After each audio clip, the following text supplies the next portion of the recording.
Everything that you really want in your life comes down to one thing. You want some kind of change in how you feel, or what I call a change of state, the state of mind or body you're in at that moment in time. We all want to change how we feel. Think about it. The only reason you want more money, you don't want little pieces of paper with pictures of deceased notables on it, do you? Of course not. You want money because of what you think it'll give you. You think it'll give you more freedom, more fun, or the ability to give to other people. You believe it's going to lead to some kind of pleasure if you want it. Say, I want a business. Listen, I know a lot of people in business who don't want their business anymore. The bottom line is it's not the business you want, it's what you think a business will give you, the feeling changes you think it'll give you. Somebody says, I want to get married. They want to get married because of what they think that will give them. Or I want a relationship. They think it's going to give them a certain kind of feeling. That's what drives all of our behaviors. Challenge me on this. See if you can find an exception. Is there anything in your life that you really, really want that the reason you want it doesn't come down to eventually some feeling you're going to get if this thing happens in your life? I'll tell you over and over again, no matter what exception someone is trying to find, if I keep asking them, well, why do you want that? But why do you want that? But why do you want that? Eventually they get to a point where they go, well, because it makes me feel good. And so that's what we really want. We want to feel good. We want to have those special feelings inside. In other words, we just want to be able to manage our emotions, manage our states, and create what we really want emotionally in our lives. Everything we do, we've already said, is to create pleasure. That's an emotion. And to avoid pain. That's an emotion too. And if we want to change our behavior, the quickest way to do that is change how we feel. I mean, think about it. Haven't you had a situation in your life where you did something, and after you did it, you said to yourself, I can't believe I said that. I can't believe I did that. That was so stupid. Have you ever had a situation like that? I mean, an area you're normally pretty smart in. You just did something really dumb. I know I have plenty of times. Haven't you also had the opposite experience, though? Where you were on a roll, where things were just flowing, where it was like you were unstoppable, and you don't even know how you were doing it. You were just like flowing, where after you did it, somebody said, you do that? And you went, yeah, that was me. Right? And you don't know how you pulled it off. You were rather proud of it, though. Haven't you had those kind of times where you're just on a roll? So I got a question for you. What's the difference in your behavior? Why is it in one situation you perform brilliantly, in another situation you perform, well, how should we say, brutally? The difference is not your ability. What we do at any moment in time, in that moment, is based on the state that our mind and body is in at that moment in time. In other words, what people can do is absolutely incredible. What they will do is usually disappointing. And the difference is not their capability, but rather what state are they in right now. If every time they think about public speaking, they associate fear or pain, that's going to change their state. And all of a sudden they're going to feel tight in their body, and their whole emotional state will change, and they're not going to get the most out of themselves. But if whenever they think of public speaking, they think of absolute pleasure, they're going to be in a great state of mind, and they're going to get more out of themselves. I mean, think about it. When you're feeling really frustrated, do you behave the same way as when you're feeling like you're on a roll and things are flowing? Obviously not. You have the same ability, but things act and behave differently coming out of you. You speak differently, you communicate differently, everything changes. Or I'll give you another example. Have you ever forgotten something simple like your own home telephone number or address or how to spell the word the? Ever had one of those enlightening experiences? Now, you know how to spell the word the. How come you couldn't remember? The answer is because you're in what I call a stupid state. Right? You were in a state of mind where your brain wasn't able to get a hold of the answers. The answers are there, but you couldn't get there. So I believe one of the most important things, probably the most important thing that you and I can do in our lives to create the power and joy and passion that we really want is to learn to manage our own states of mind. In fact, think of the cost of not managing them. If you don't manage your emotional state, it'll cost you virtually everything you want in your life. Friends, family, success, and just the joy that every one of us wants to experience on a daily basis. Hey, let me ask you a question. Is what happens in your life the thing that determines how you feel at any moment in time? Yes or no? In other words, it doesn't matter whether or not, for example, the economy is doing really strong as to whether or not you feel good. Most people say no. Some people say, well, you bet. Does it matter how your relationships are going? Does that determine how you feel? Is how you feel determined by the weather, by how much sun or rain there is? Is it determined by how other people treat you? I'm here to tell you the answer to that is no. I'm not saying that it doesn't complement or support you feeling one way or another. I'm saying how you feel at any moment in time is purely designed and the result of how you are directing your own mind and body at that moment. What I'm saying to you is no matter what is happening in your life, you are in control of your own states. And once you understand that, number one, and number two, you use that ability, you now have control over your life at a whole new level. And you have more fun and joy and passion than you ever dreamed of once you take that responsibility and take that control.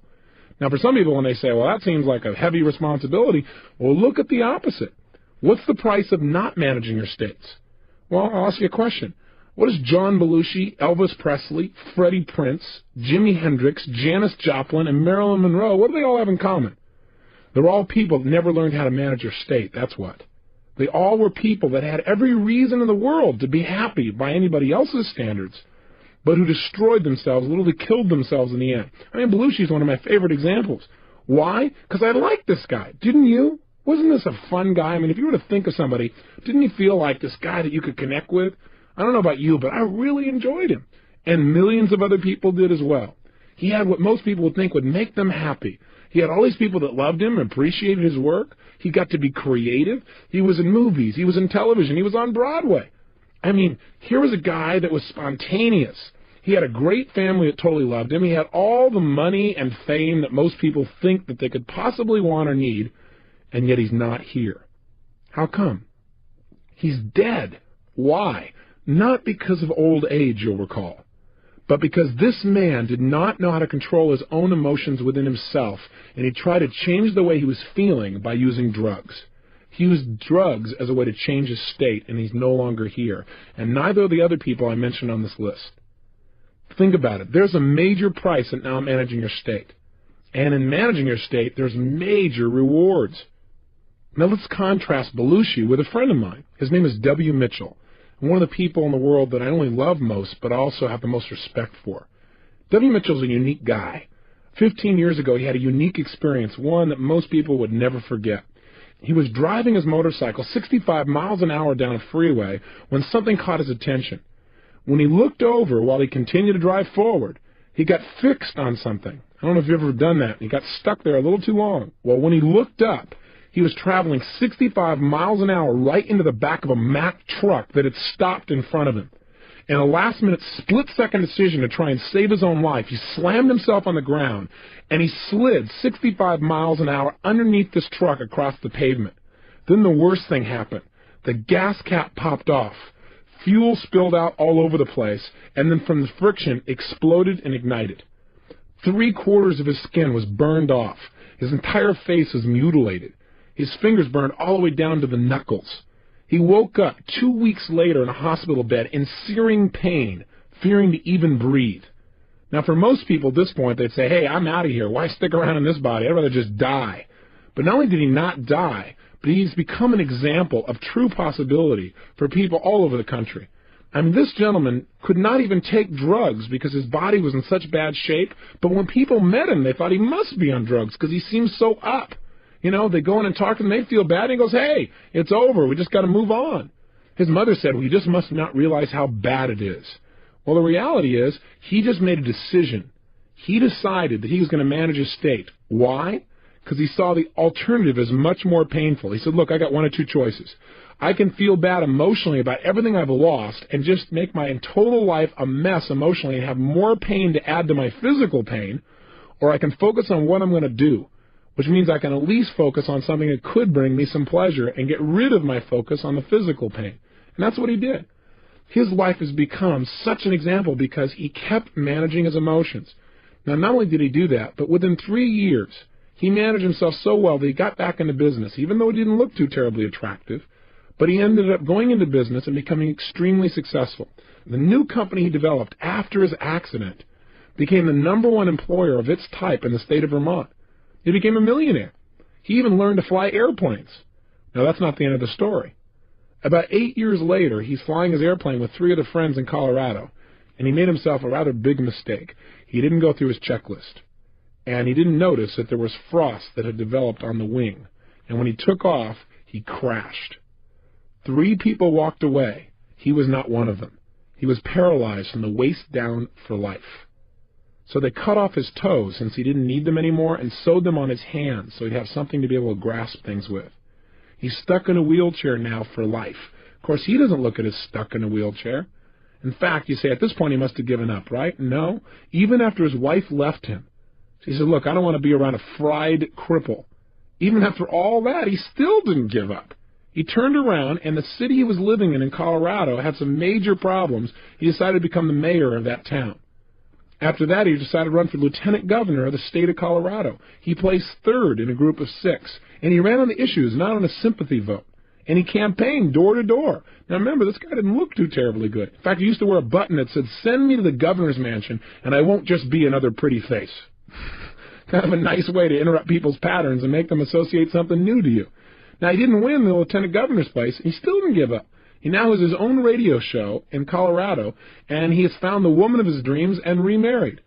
So I've got to tell you that if you start to tell me, well, gosh, Tony, I got all these problems. It's hard to manage my state. Just think about W. Mitchell.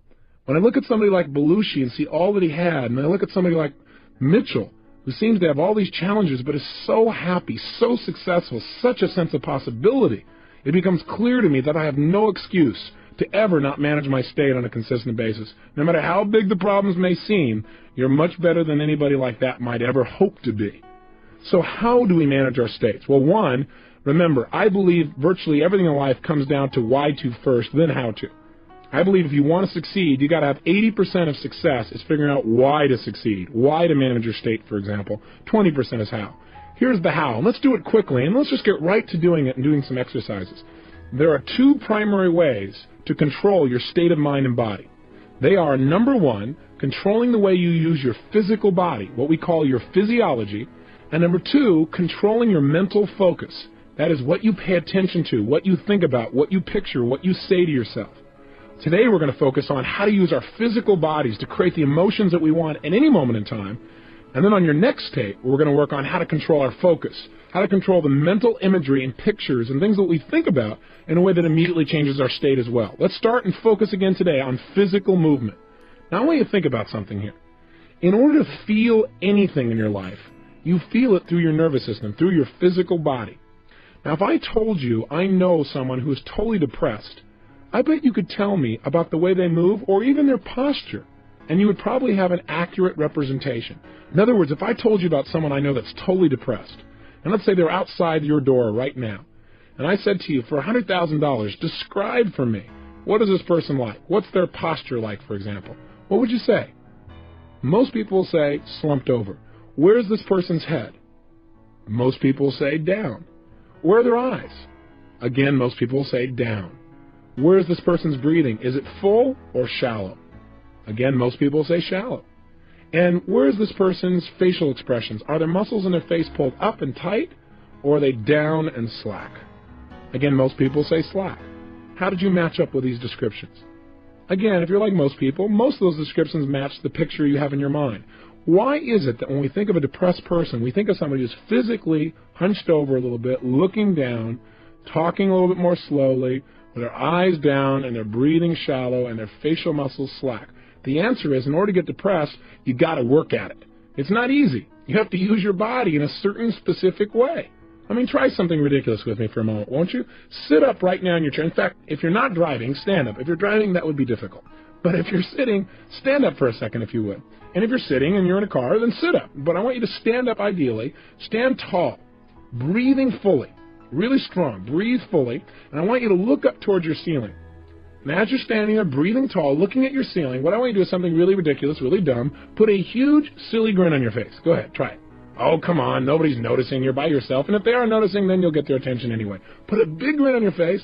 Look at the ceiling. Listen to me now. Now, what I want you to do, while you stay standing tall with your shoulders back, breathing fully with this big grin on your face, I want you to get depressed without changing any aspect of your body. Don't change your facial expression. Oh, come on, you can do it. Hang in there. Get depressed. No, you know, some of you are cheating. I can tell. I'm in the room. If you drop those shoulders, if you drop your head, if you stop breathing, or if you stop smiling, it doesn't count. Stand tall, breathing big smile, looking at the ceiling. That's right, and get depressed without changing. All right, well, if you can't change, then just stay happy and sit down. Now, here's my point. You might say, what does this got to do with state management? Are you saying every time I don't feel good, I should stand up tall, stare and grin at the ceiling? Yes. No, there are many ways to do this, but this is one. My point is this. How come when you stand tall and you breathe and you have this big grin on your face, how come you don't feel depressed? The answer is because it's pretty difficult because you're sending a totally different message to your brain. See, The way we move our facial muscles, the way we gesture, the way we physically walk, the pace at which we talk, all of these things determine how we feel in any given moment. If you don't like the way you're feeling, rather than trying to pump yourself up intellectually going, oh, I feel good, I feel good, I feel good, or doing a bunch of affirmations where I feel good, I feel good, I feel good, I feel good, and your brain goes, BS. That's not enough. What you've got to do is change the way you're moving. I mean, think about it. When you were growing up, didn't you have a parent that told you, hey, look, if you're depressed, go do something? Why did that work? Because when you go do something, you change the way you move, you change the way you breathe, you change what you're focusing on and what you're paying attention to, and whammo, you have an emotional change, a state change, if you will. So I want you to realize the power of your own physical body. When I was struggling, I had no idea the power of my body. I was at the effect. But you know what? I still use these tools. I just used them in the wrong way. Hey, listen, you already know the power of your body. When you don't like the way you feel, what do you usually do? I'll tell you what most Americans do. They do something to change the way they feel by changing their body, by changing their biochemistry. What do? They do things like drink alcohol. Why? Because the minute you drink alcohol, does it change your state? You bet. You behave differently when you're in a different feeling state? You better believe it. Guy goes, yeah, man, I sure do. The bottom line is you changed your biochemistry. As soon as you did that, that was changing physiology, and your emotions and feelings and behaviors changed instantly. Now, a lot of people in our society, when they don't like how they feel, they change their body and change the way they feel by using cigarettes. They smoke, and therefore they breathe differently. When they breathe differently, they feel differently. When they feel differently, they behave differently.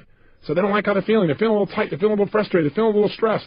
They smoke a cigarette, and they think the cigarette makes them feel better. What makes them feel better is the fact that they're taking nice, deep, slow breaths.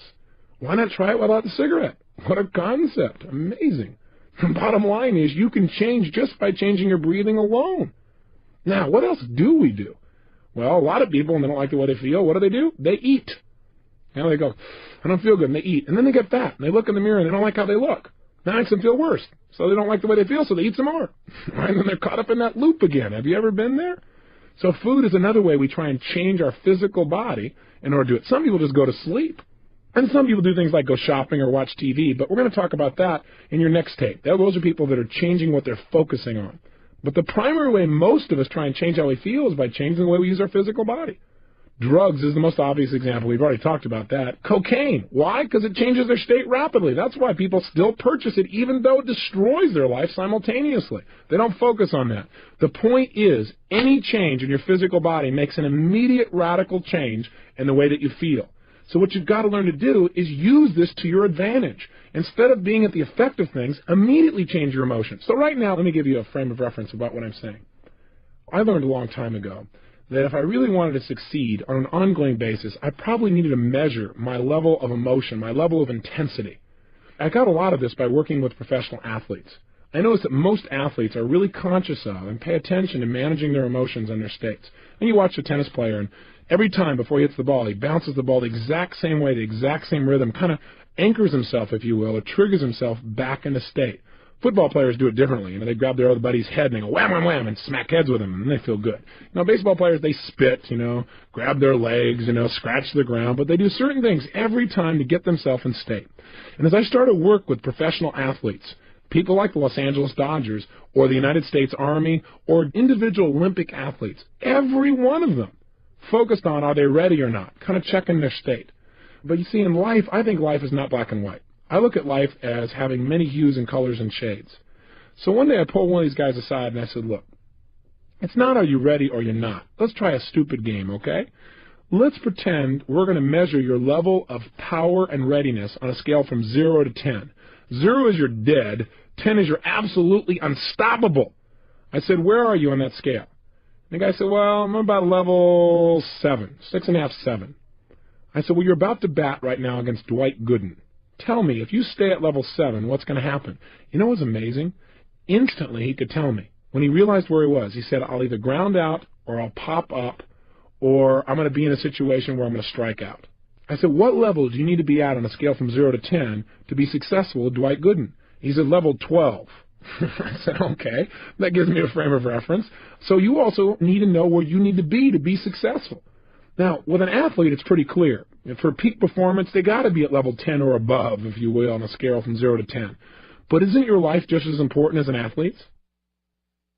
If you're going to go in right now and you're going to influence your son or daughter to do something like get excited about their schoolwork, how are you going to do that if you're at level 3? It's not going to happen. Too often I see parents that go, I just can't motivate my children. I just don't understand why. I talk to them about all the reasons why they should really go for it, but it just doesn't seem to work. Do you have any suggestions, Mr. Robbins? I'll say, yeah, try talking a little faster for your children. See, the way we use our voice will affect our states. See, I have a lot here I want to share with you in a short period of time, so I speed up a little bit. How would you feel if I said, well, ladies and gentlemen, this is day 5. And today what we're going to learn to do is manage our states of mind and emotion. And over the next 30 days of this program, I want you for hours at a time to listen to my voice. Well, after you came out of a deep trance and turned off the tape, I doubt very seriously if we create very much change. Now, I'm not saying it's not appropriate to talk in a more relaxed way than I am in this frenzied pace that I'm sharing with you to try and get everything in. But what I am saying is make sure that you're in an appropriate state for what it is you're trying to accomplish. Does that make sense? On a scale from 0 to 10, where do you need to be effective at a given task? If you want somebody to feel loved by you, you probably don't want to go level 10. Go, I love you, love you, love you, okay! That probably won't work either. So everything is context related. But I'm asking you today to commit yourself for the next 4 or 5 days, even though we'll be doing other exercises, to looking at what state are you living in your life. If you want to look at the state of your life, look at the level of intensity and joy and passion you're creating. Where are you today on a scale from 0 to 10? Or better yet, before you started this 30-day program, where were you? Do you remember that first day? Before you got the tape program and everything else, where were you on a scale from 0 to 10? You remember where you were, first of all? Think about it for a moment, if you would. Where were you? What was your state like? Where were you on a scale from 0 to 10? Now I want you to think of something. Where were you after you finished that first tape on a scale from 0 to 10? Most people that we followed up with and interviewed with are usually at level 8 or above. And when they started out, they were in level 6 or 5 or 4 or 3. And so what I want you to do is do it without me. You don't need me to change your state. You need you. You need to move your body differently, and you need to pay attention to where you are. Use the state that's most appropriate for where you need to be for the given situation. So let me give you, first of all, some specifics about how you could change your body. I've mentioned a lot of them, but let's be really precise. The number one way that you can change the way you feel at any moment in time is to change the way you move. The reason is this. In fact, you might want to remember this phrase. Emotion is created by motion. The way you move your physical body is the fastest way of changing your emotions. So, for example, if I'm not feeling passionate and I want to, instead of pumping myself up, all I have to do is clap my hands or move my hands rapidly and make a rapid gesture. Not a little minor one where I just push my hands out a little bit and then bring it back at a slow pace, but I mean speed, acceleration, if you will. If you speed up the quality of your movements, you will instantly change your emotional state and your intensity. So try it right now. Even while you're listening to me, here's what I want you to do. Take your hands and put them together so that you're touching them almost like in a praying motion. And what I want you to do when I say now is, at the pace I say, I want you to pull them apart and just gradually pull them out to your sides at the pace that I count, like 1, 2, 3, 4. Okay? And by the time I hit 4, you should be level with your shoulders. Okay? Let's try it. Your hands are together. And just notice what happens to how you feel. Ready? 1, 2, 3, 4. Okay, bring your hands back together. 1, 2, 3, 4. Again, 1, 2, 3, 4. Again, 1, 2, 3, 4. This is known as a state of absolute boredom. All right. So let's try something new. Let's try moving more rapidly. This time, instead of 1, 2, 3, 4, when I say now, I want you to pull your hands apart and don't limit them to the length of your shoulders. I want you to literally pull them apart and pull them out as far as you can, like extending your entire wingspan. Now be careful on this. Look around you before you do this to make sure you don't hit anything. And let's have some fun. Do something silly. I know it seems ridiculous, but just try it. Now, if you're driving, this is not useful. Keep one hand at least on the wheel and try it with the other one. Okay, here we go. Your hands are together. And when I say now, I want you to literally bring them out, explode them out to your sides, and extend your fingers and everything out as far as it can go. In other words, you're going to take your hands and make them go as fast as they can apart all the way out and extend them. Ready? 1, 2, 3, go! And just feel that. And bring your hands together again into a clap. Okay, and then do it again out as fast as you can. Go. as fast as you can. Bring them in, and again, out as fast as you can. Whoop. Again, in. Again, out fast. Whoop. Now, if you do this about 10 times, you will feel what we call a state change. Do you feel it now? Now, I know this may sound weird and bizarre. You're going, okay, Tony, what am I supposed to do? Crimp this wingspan every time I need to change state? No, what I'm saying is you must learn to develop what I call power moves.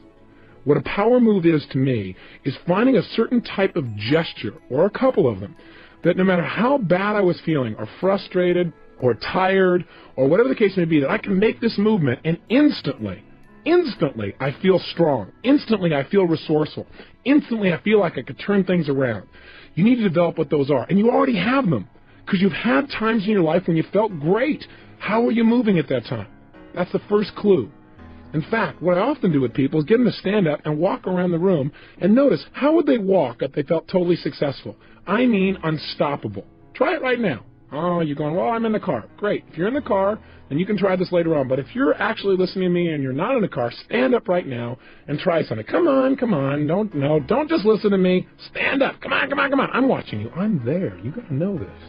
And what I want you to do is stand up and walk around the room. And what I want you to do is, first of all, walk the way you normally walk. Just, walk around in a circle or walk straight back and forth. Notice how that feels. Come on, you can do it. There you go. Now, what I want you to do now is make a state change. And I want you to, if you would, imagine that you feel absolutely strong and unstoppable. I mean, in your power. And what I want you to do is just walk around the room as if you felt unstoppable and powerful. And move your body the way you would be if you were unstoppable and powerful. Go ahead and try it right now. Go ahead, walk around the room and actually strut the way you would strut if you felt unstoppable and powerful.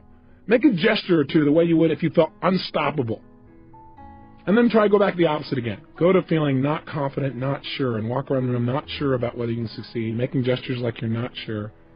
Feel the difference in your body. I want you to get an example of that. Then back to confident again. Make it strong. They say, what if I'm listening in the car? Well, if you're listening in the car, all I want you to do is sit right now, or even if you're sitting down, come back with me right now and sit down.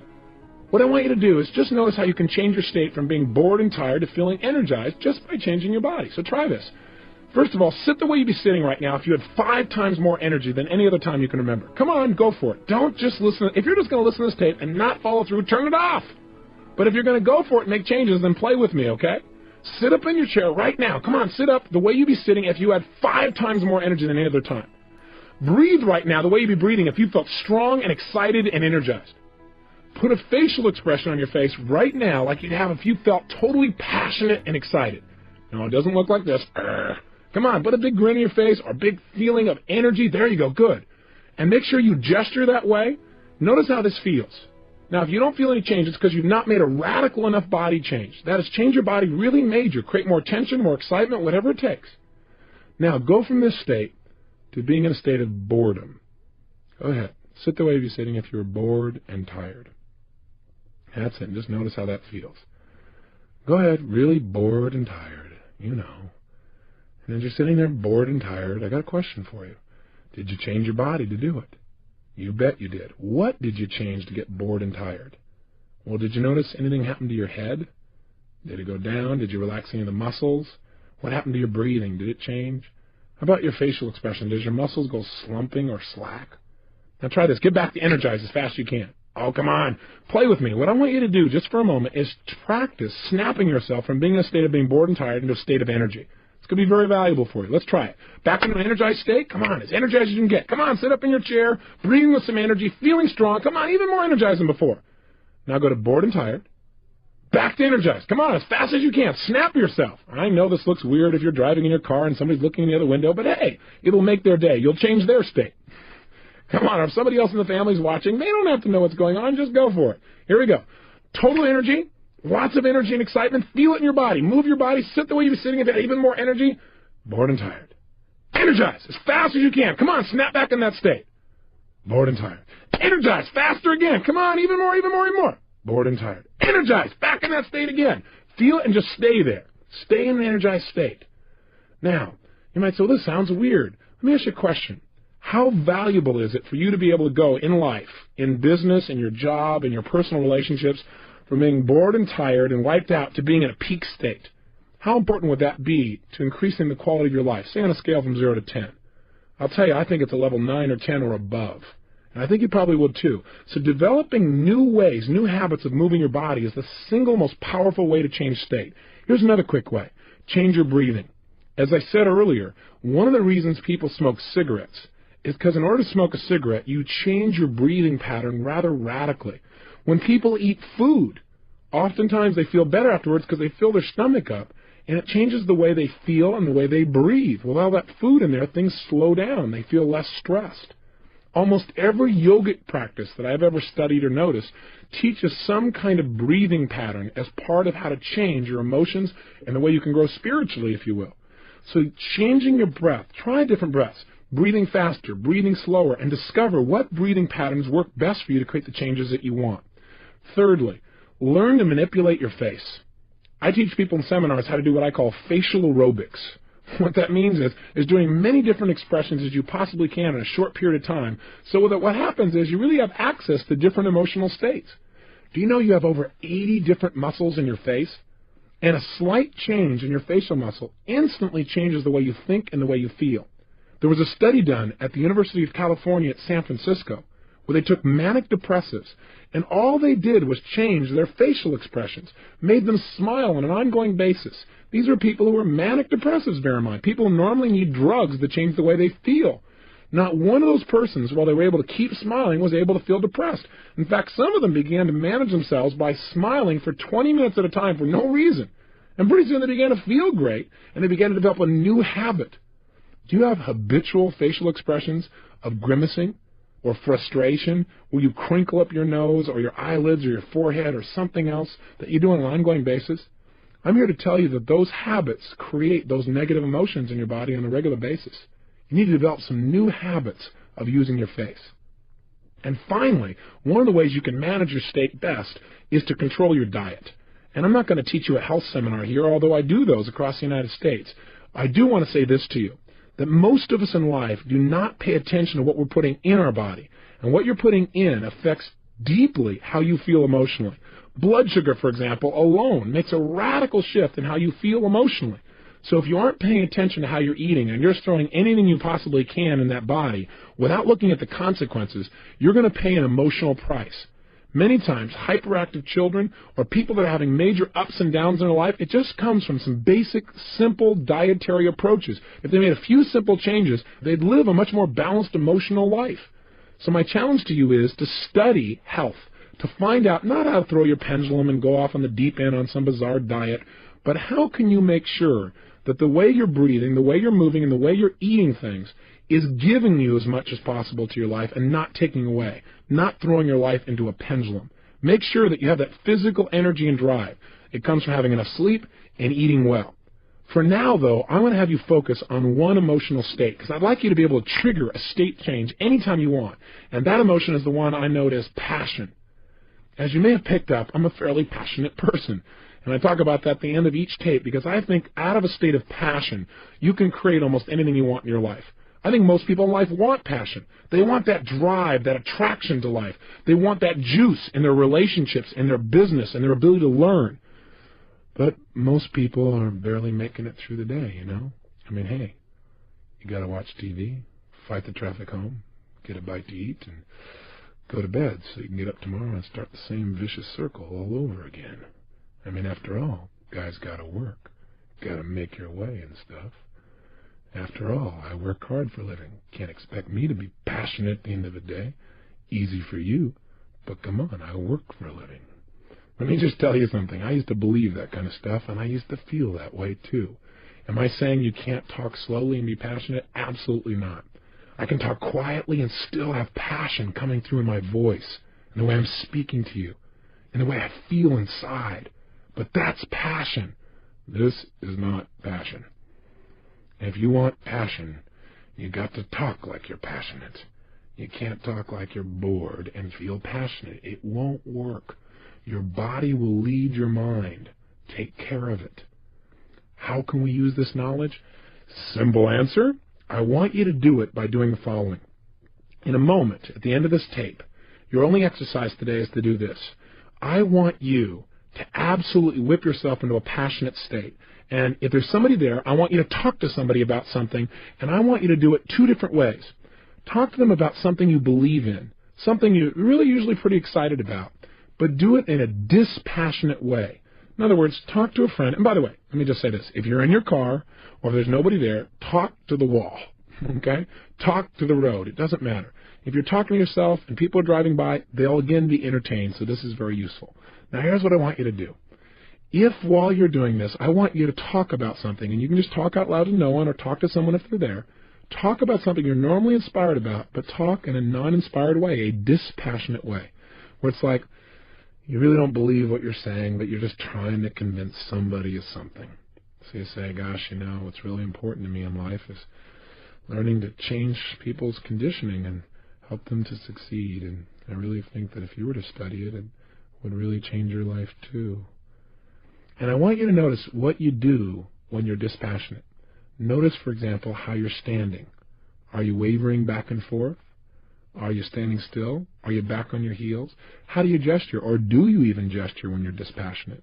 How do you use your voice? What's the volume? What's the tempo? What's the tone of your voice? What do you do with your facial expressions when you're passionate versus dispassionate? Pay close attention. And then what I want you to do is, and really go for it. For 2 or 3 minutes, be totally dispassionate. Notice how it feels to be dispassionate. I doubt if you'll like it too terribly much. Then what I want you to do is change your state completely, and I want you to go to the other extreme. I want you to talk to yourself or the wall or your radio or the crowd or the traffic or your friend in a totally passionate way where you're more inspired, more excited, more passionate than you could ever remember being in your entire life. I want you to go for it 1,000%. And while you're talking to whatever it is, go for it 100%. Don't go, oh, this is stupid. No, all right, I'll try it halfway. Do it all the way or don't do it at all. If you're not going to do it at all, give this tape program to somebody who will follow through. But if you're one of those people, then go for it, okay? Be outrageous.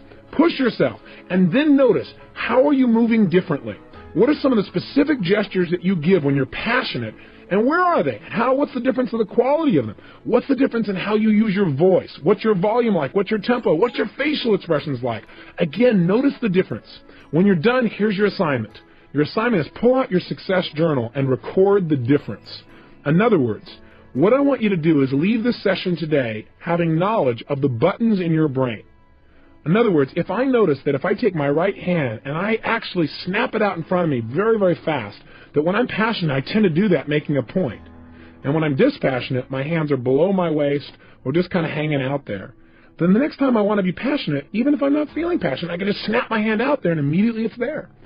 If I notice that when I'm dispassionate, I talk kind of quiet and tired and stuff. But when I'm passionate, I speak a little more rapidly. Then if I want to get passionate, I just start speaking more rapidly immediately, and pretty soon I immediately feel passionate as well. If I notice that when I'm dispassionate, I'm back on my heels or leaning away from somebody. But when I'm passionate, I'm leaning into them, talking and gesturing. Then I start leaning into somebody in order to feel passionate towards them. In other words, find out how your brain works. You are different than me or anyone else you're going to meet. Find exactly what triggers passion within you in terms of movements. And experiment. What would be a kind of move you could make that immediately would make you feel strong, even if you were afraid a few moments ago? So let me be clear. Here's your exercise. 1. Talk to something or someone in a dispassionate way about something you're normally inspired about. Dispassionate, or you don't really believe it or feel it. 2. Change your state and get absolutely passionate, where you feel more excited, more energized, more passionate than ever before. 3. Dissect in your mind the difference in how you moved, how you breathed, how you use your face, and how you use your voice, and record that in your success journal. And finally, today, experiment. At some point in the day, you don't feel very inspired, or you don't feel anything in particular, snap yourself into a powerful state. Or ask yourself, where am I on a scale from 0 to 10? If you find you're at level 4 or 5 or 6, to me, that's a pretty boring way to live life. Maybe you want to amp yourself up, crank yourself up to level 8 or 9 just by changing your movement. Or maybe you want to be able to go from being totally excited to relaxed just by changing your breathing or your tempo or your gestures. Because being able to relax quickly and easily is sometimes and oftentimes as important as your ability to get yourself excited. The only reason I push in the other direction is I think most people have the ability to get in this state. They may not have the ability to get in the other one. Whatever you're already good at, make it better. Whatever state you're not good at getting in, practice getting into it until you can absolutely make the change you want as fast as you can think it. Remember, any emotion you're feeling is based on how you're moving. Little movements like breathing and big movements like gestures and facial expressions. Take control today and experiment and explore. Have the adventure of discovering how you can use your body to immediately direct your mind and your emotions.